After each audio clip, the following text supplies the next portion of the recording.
Second priority होती है semi skilled experience worker. Third priority में अनस्किल्ड वर्कर या फ्रेशर कैंडिडेट।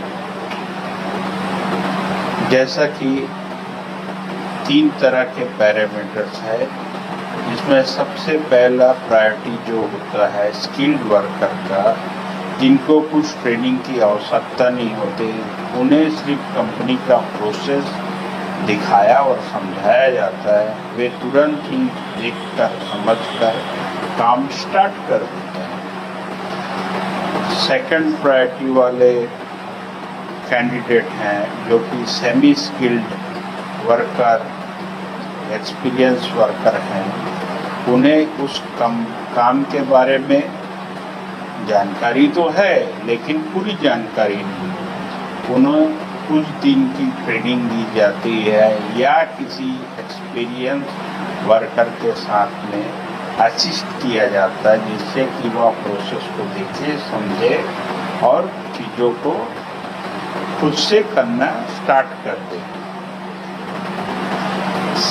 थर्ड कैटेगरी में अनस्किल्ड वर्कर या फ्रेशर कैंडिडेट है, इनके पीछे कंपनी इन्वेस्ट करती है, क्योंकि कंपनी उनके ऊपर सैलरी इन्वेस्ट कर रही है, उनको ट्रेनिंग प्रोवाइड कर रही है, जिसका वीकली बेसिस पे रिव्यू होता है, जो कि रिपोर्टिंग ऑफिसर के द्वारा वीकली बेसिस पर चेक किया जाता है कि जो कैंडिडेट सेलेक्ट हुआ है उसको चीज़ें समझ में तो आ रही है, वो कुछ नोट तो कर रहा है, वो इन फ्यूचर ये काम कर पाएगा कि नहीं। ये सारी रिपोर्टिंग इकट्ठा करके मैनेजमेंट को दी जाती है। फिर मैनेजमेंट डिसाइड करता है कि कैंडिडेट कैपेबल है और फिर उसको कंटिन्यू किया जाता है। इसी प्रकार आजकल ऑनलाइन मीटिंग के द्वारा जो भी इंटरव्यू या गूगल मीट के द्वारा जो भी इंटरव्यू होता है, उसी में भी यही सेम पैरामीटर्स हैं।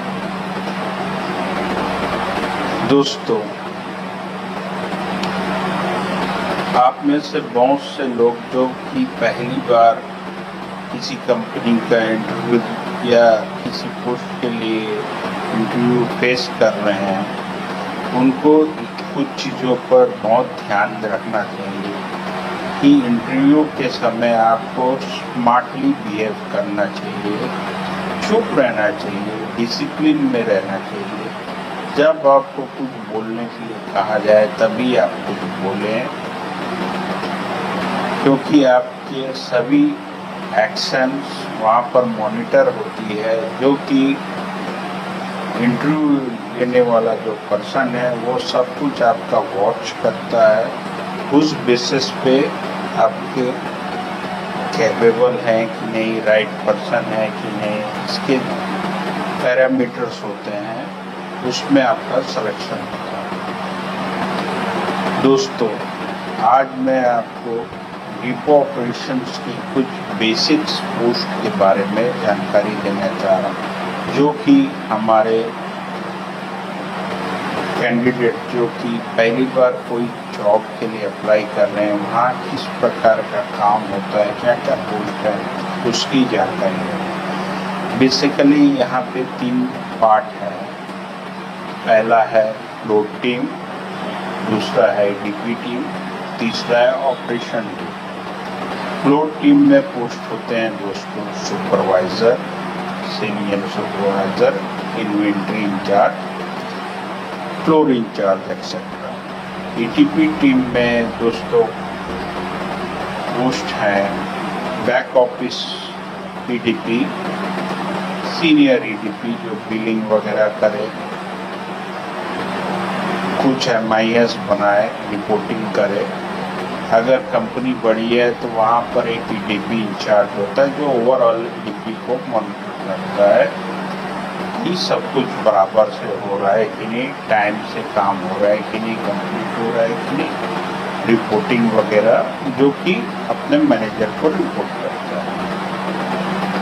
ऑपरेशन टीम में दोस्तों बेसिकली तीन पोस्ट होते हैं: असिस्टेंट मैनेजर, मैनेजर या सीनियर मैनेजर। इस पोस्ट के लिए दोस्तों हमेशा एक्सपीरियंस कैंडिडेट को ही लिया जाता है।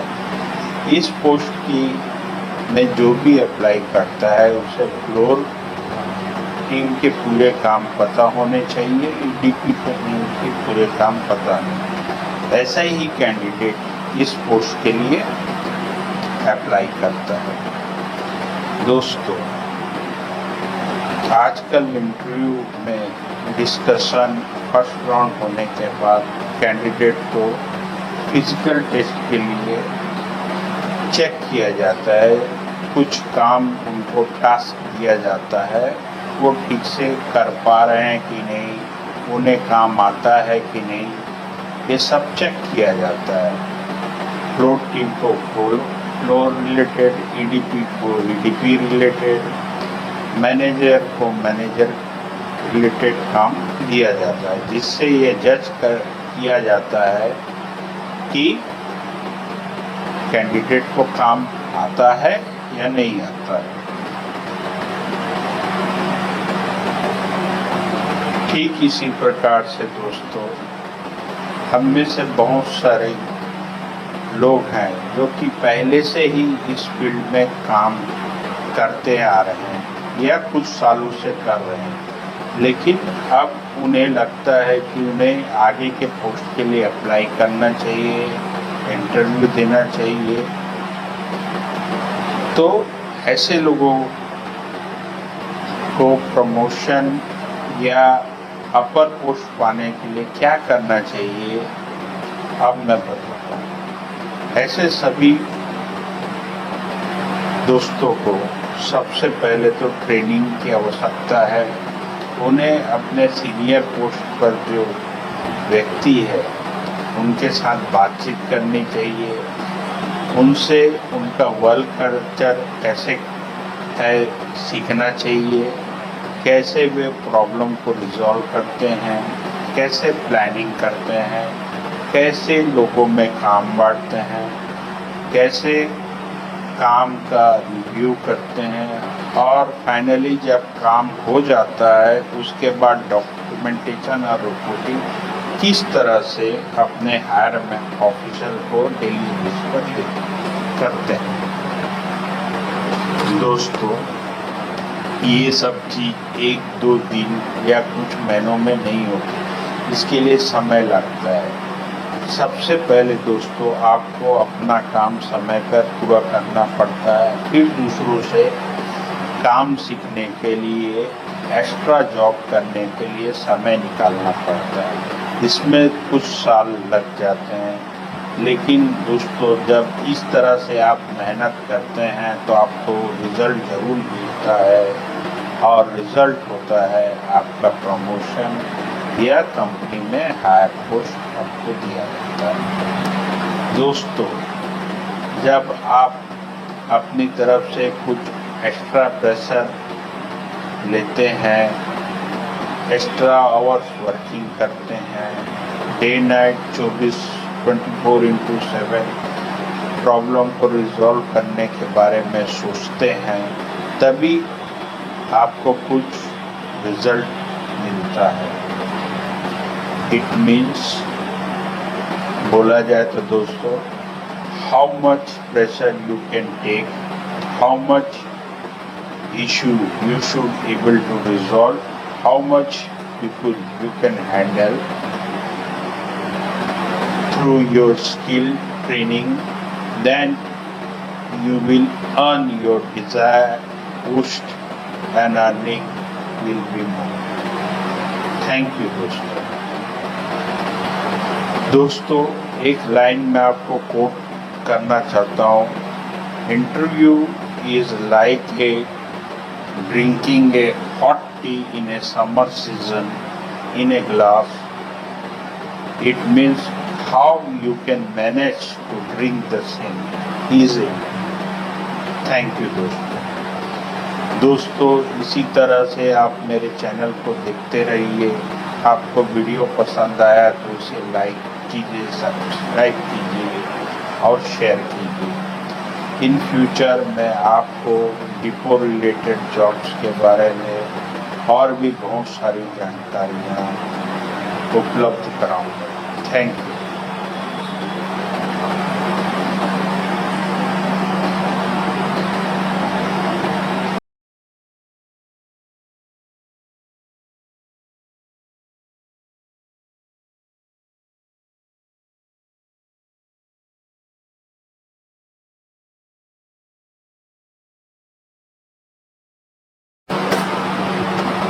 Hello friends, welcome to my channel. इस चैनल के माध्यम से मैं आपको आपके करियर के बारे में कुछ एडवाइस देना चाहूँगा, जिससे आप किसी इंटरव्यू को जब फेस करेंगे तो आप एक बेहतर कैंडिडेट के रूप में प्रेजेंट हो सके।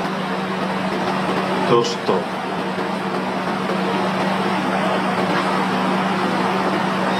जैसा कि आप लोगों में बहुत से लोग पहली बार किसी पोस्ट के लिए इंटरव्यू देते हैं या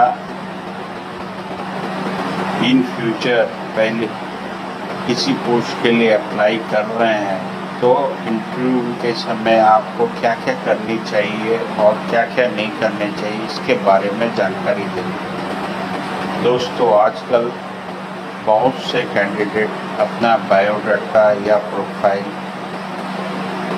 किसी का बना हुआ प्रोफाइल को कॉपी पेस्ट करके अपना नाम एडिट करके बना लेते हैं। जब इंटरव्यू के समय कैंडिडेट को अपने बारे में इंट्रोडक्शन देने के लिए बोला जाता है तो वह ठीक से बोल नहीं पाते हैं और कई बार तो कैंडिडेट इंग्लिश में अपना प्रोफाइल बना तो लेते हैं, लेकिन अपना खुद का प्रोफाइल पढ़ भी नहीं पाते हैं।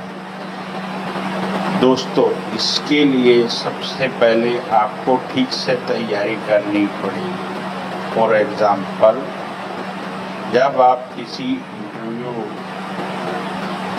देने जा रहे हैं तो आपको उसकी प्रैक्टिस करनी चाहिए। इसके लिए आपको किसी आईने के सामने बैठ जाएं और इंटरव्यू समझिए कि आपका इंटरव्यू हो रहा है और सामने वाला आपको कुछ क्वेश्चन कर रहा है और आप उसका किस प्रकार से जवाब दे रहे हैं, कहाँ कहाँ फंस रहे हैं, इन सब बातों को आप नोट कीजिए।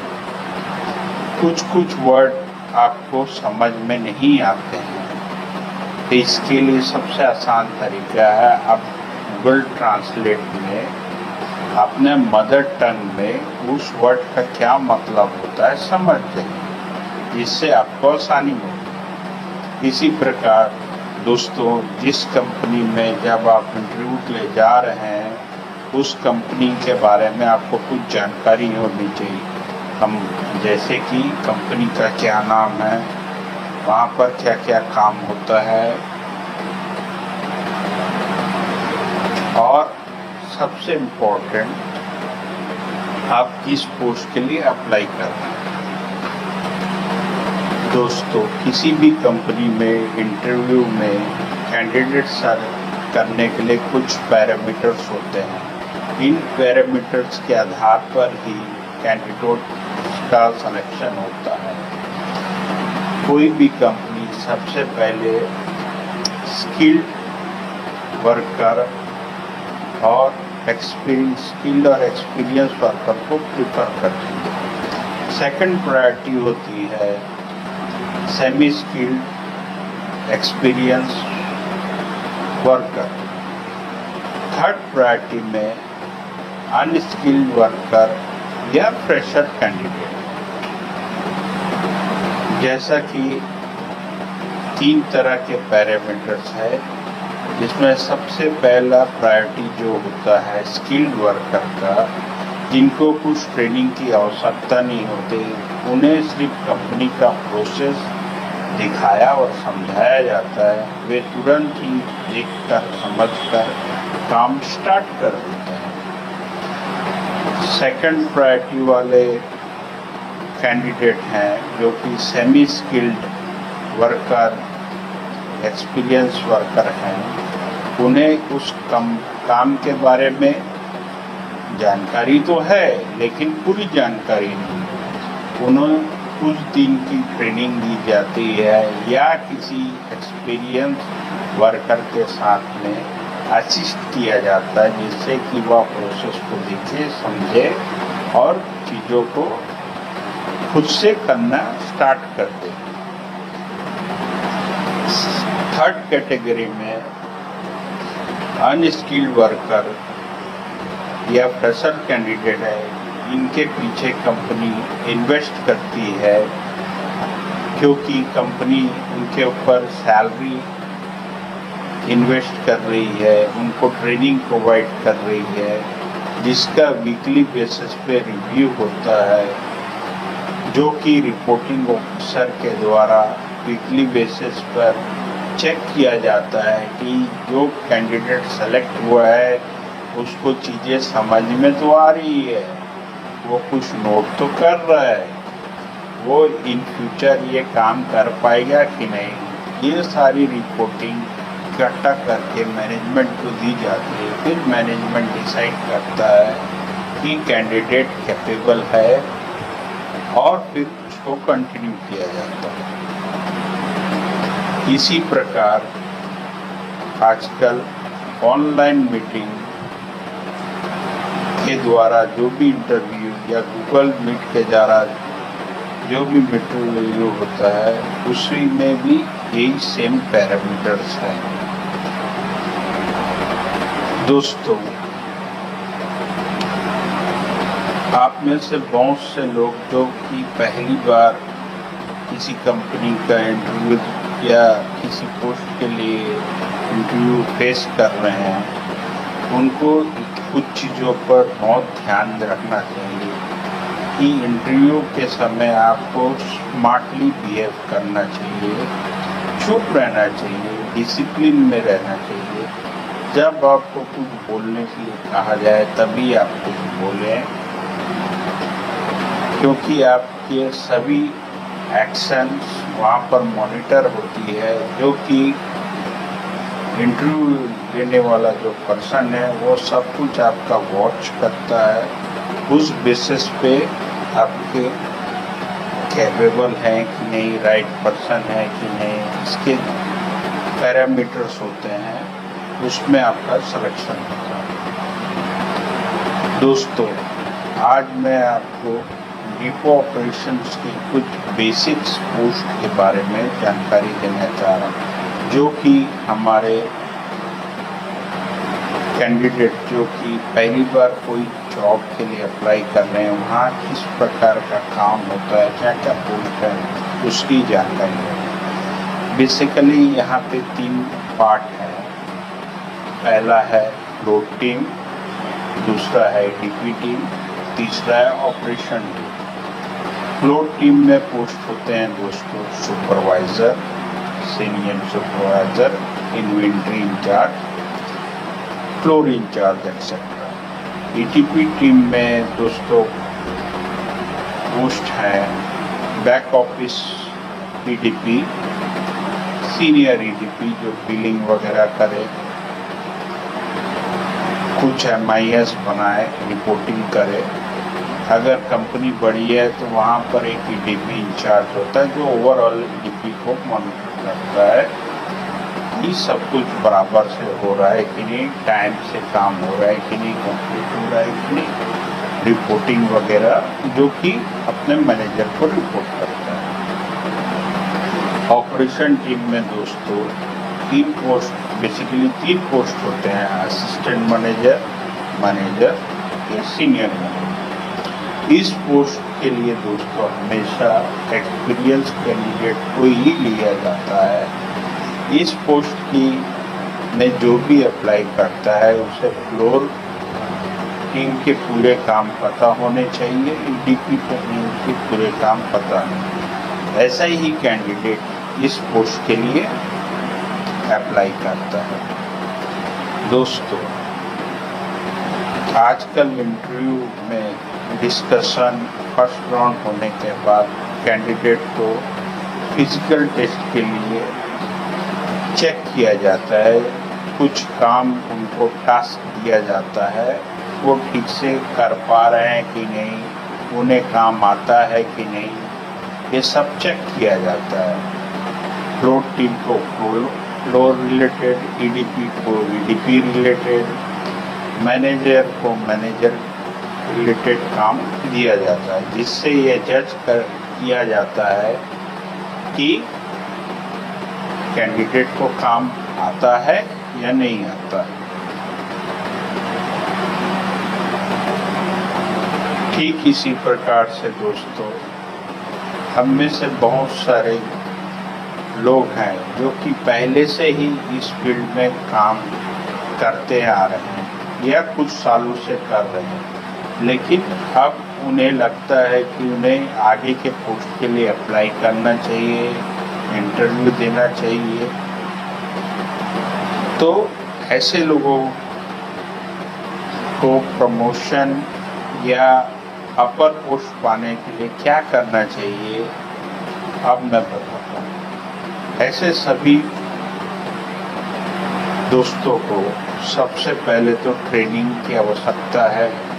उन्हें अपने सीनियर पोस्ट पर जो व्यक्ति है उनके साथ बातचीत करनी चाहिए, उनसे उनका वर्क कल्चर कैसे है सीखना चाहिए, कैसे वे प्रॉब्लम को रिजॉल्व करते हैं, कैसे प्लानिंग करते हैं, कैसे लोगों में काम बांटते हैं, कैसे काम का रिव्यू करते हैं, और फाइनली जब काम हो जाता है उसके बाद डॉक्यूमेंटेशन और रिपोर्टिंग किस तरह से अपने हायर ऑफिसर को डेली बेस पर करते हैं। दोस्तों, ये सब चीज़ 1-2 दिन या कुछ महीनों में नहीं होती, इसके लिए समय लगता है। सबसे पहले दोस्तों, आपको अपना काम समय पर पूरा करना पड़ता है, फिर दूसरों से काम सीखने के लिए, एक्स्ट्रा जॉब करने के लिए समय निकालना पड़ता है। इसमें कुछ साल लग जाते हैं, लेकिन दोस्तों जब इस तरह से आप मेहनत करते हैं तो आपको रिज़ल्ट ज़रूर मिलता है, और रिज़ल्ट होता है आपका प्रमोशन या कंपनी में हायर पोस्ट आपको दिया जाता है। दोस्तों, जब आप अपनी तरफ से कुछ एक्स्ट्रा प्रेशर लेते हैं, एक्स्ट्रा आवर्स वर्किंग करते हैं, डे नाइट 24/7 प्रॉब्लम को रिजॉल्व करने के बारे में सोचते हैं, तभी आपको कुछ रिजल्ट मिलता है। इट मीन्स, बोला जाए तो दोस्तों, how much pressure you can take, how much issue you should able to resolve, how much you can handle through your skill training, then you will earn your desired post and earning will be more. Thank you दोस्तों, एक line में आपको coat करना चाहता हूँ। Interview is like a drinking a hot tea in a summer season in a glass. It means how you can manage to drink the same easily. Thank you दोस्तों, इसी तरह से आप मेरे चैनल को देखते रहिए। आपको वीडियो पसंद आया तो इसे लाइक कीजिए, सब्सक्राइब कीजिए और शेयर कीजिए। इन फ्यूचर मैं आपको डिपो रिलेटेड जॉब्स के बारे में और भी बहुत सारी जानकारियाँ उपलब्ध कराऊंगा। Thank you.